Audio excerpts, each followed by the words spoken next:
ഇന്നത്തെ കുഞ്ഞു വ്ളോഗിലോട്ട് എല്ലാവർക്കും സ്വാഗതം. ഇന്നൊരു സന്തോഷമുള്ള ദിവസമാണ് കേട്ടോ. ഇന്ന് സെപ്റ്റംബർ 23 ഞങ്ങളുടെ വെഡ്ഡിങ് ആനിവേഴ്സറിയാണ്. 29ാമത്തെ വെഡ്ഡിങ് ആനിവേഴ്സറിയാണ്. മാഷാ അല്ലാ, ഇവിടം വരെ എത്തിച്ചു. യാത്ര ഇണക്കങ്ങളും പിണക്കങ്ങളൊക്കെ ആയിട്ട് ഇവിടം വരെ എത്തി. അപ്പം മക്കളൊന്നും അടുത്തില്ലാത്ത കാരണം ആഘോഷങ്ങളൊന്നുമില്ല, അല്ലെങ്കിലും വലിയ ആഘോഷിക്കാറൊന്നുമില്ല. പിള്ളേരൊക്കെ ഒരു കേക്കൊക്കെ മേടിച്ച് മുറിച്ച് ആഘോഷിക്കൽ തന്നെ ചെയ്യാറ്. അപ്പം ഞങ്ങൾ ഫോട്ടോ ഒക്കെ എടുത്തു. പിന്നെ ഞങ്ങൾ ഇരിങ്ങാലക്കുട പോകേണ്ട ആവശ്യം ഉണ്ടായിരുന്നു. അപ്പോൾ അതിനുവേണ്ടി ഇറങ്ങിയപ്പോൾ ഇക്ക പറഞ്ഞു നമുക്കെന്നാൽ ഇവിടുന്ന് സദ്യ കഴിച്ചിട്ട് പോകാമെന്ന് പറഞ്ഞു. എനിക്ക് സദ്യ കഴിക്കാൻ ഭയങ്കര ഇഷ്ടമുണ്ട്. ഇക്കാക്ക് വലിയ ഇഷ്ടമൊന്നുമില്ല, എന്നാലും എൻ്റെ കൂട്ടത്തിൽ കൂടുന്നു എന്ന് മാത്രം. അപ്പോൾ നല്ല കറികളൊക്കെ ഉണ്ടെങ്കിൽ മൂപ്പർക്ക് ഇഷ്ടമാണ്.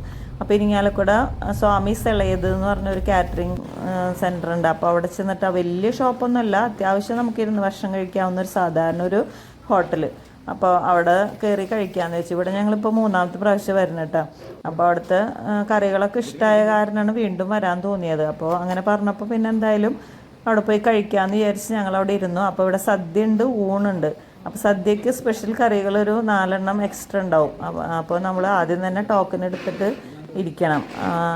രണ്ടിനും ടോക്കൺ എടുക്കണം. അപ്പോൾ 2 തരം പായസം വേണമെങ്കിൽ അത് നമ്മൾ പ്രത്യേകം പറയണം നേരത്തെ തന്നെ. അപ്പോൾ പാലട പായസമാണ് ഒരെണ്ണം ഉണ്ടാവുക. അപ്പോൾ ഞങ്ങളെപ്പോഴും എക്സ്ട്രാ പായസം മേടിക്കാറില്ല. ഗോതമ്പ് പായസം ഉണ്ടെങ്കിൽ അത് മാത്രമേ വാങ്ങാറുള്ളൂ. അങ്ങനെ അവിടെ കറികളൊക്കെ വിളമ്പി തുടങ്ങിയിട്ടുണ്ട്. അപ്പോൾ ഞങ്ങൾ ഓരോ കാര്യങ്ങളൊക്കെ പറഞ്ഞ് അവിടെ ഇരുന്ന് അവിടെ ഇഷ്ടം പോലെ ആൾക്കാർ വരുന്നുണ്ട് കേട്ടോ.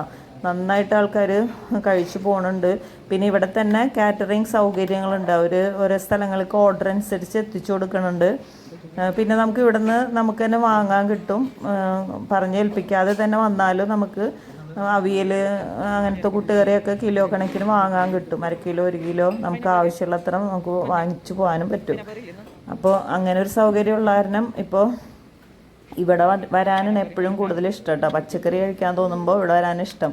പിന്നെ ചെറിയ മോൾക്കാണെങ്കിൽ ക്ലാസ് ഉണ്ടെന്ന്, മൂത്ത ആളാണെങ്കിൽ പുറത്താണ്, നാട്ടിലില്ല. അപ്പോൾ ആരും ഇല്ലാത്ത ഒരു വെഡിങ് ആനിവേഴ്സറിയാണ്. അപ്പോൾ ഇങ്ങനെ ഒന്ന് പുറത്ത് പോയി കഴിക്കാമെന്ന് വിചാരിച്ചു. എന്താ വെച്ചാൽ മോൾക്ക് ചെറിയ ആൾക്കാണെങ്കിൽ വെജിറ്റബിൾ സദ്യ കഴിക്കുന്നത് ഇഷ്ടമില്ല. അപ്പോൾ പിന്നെ ആളെ കൂട്ടി പോന്നിട്ട് കാര്യമില്ല. അപ്പോൾ എന്തായാലും ഇരിങ്ങാലക്കുട വന്നപ്പോൾ ഞങ്ങൾ കയറി കഴിച്ചെന്ന് മാത്രം, അല്ലെങ്കിൽ വീട്ടിലെന്തെങ്കിലുമൊക്കെ ഒപ്പിച്ചിരിക്കുള്ളൂ. അങ്ങനെ ചോറും സാമ്പാറൊക്കെ വന്ന്. അപ്പോൾ കുത്തരി ചോറല്ല, വെള്ളരി ചോറ് തന്നെയാണ് ഇവിടെ. വെള്ളരി എന്ന് പറഞ്ഞാൽ പൊന്നിയരി ഒന്നല്ല കേട്ടോ, സാധാ വെള്ളരി ചോറാണ്. അപ്പോൾ സാമ്പാറും പപ്പടം ഒക്കെ വന്നു. അപ്പോൾ ഞാൻ പായസം ഇല്ലേന്ന് ചോദിച്ചു, ഗോതമ്പ് പായസം ഇല്ലേന്ന് ചോദിച്ചു പാലട കൊണ്ടുവച്ചപ്പോൾ.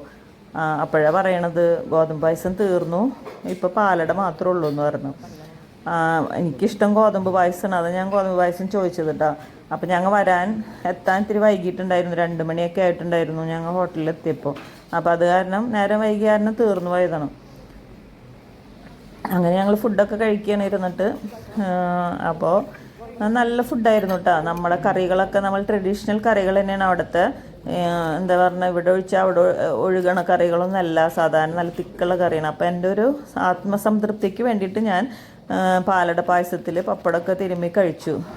എന്താ വെച്ചാൽ അങ്ങനെ കഴിക്കാൻ എനിക്ക് നല്ല ഇഷ്ടമാണ്. അപ്പോൾ അങ്ങനെ കഴിക്കാൻ ഇഷ്ടമുള്ളവരൊന്നും കമൻറ്റ് ചെയ്യണം കേട്ടോ. അങ്ങനെ ഞങ്ങൾ വീട്ടിലെത്തി. അപ്പോൾ ഈ വീഡിയോ എത്രയൊക്കെ ഉള്ളൂ. എല്ലാവർക്കും വീഡിയോ കണ്ട് ഇഷ്ടമായ ലൈക്ക് ചെയ്യാനും ഷെയർ ചെയ്യാനും സബ്സ്ക്രൈബ് ചെയ്യാനും മറക്കരുത്. Tata bye bye, see U.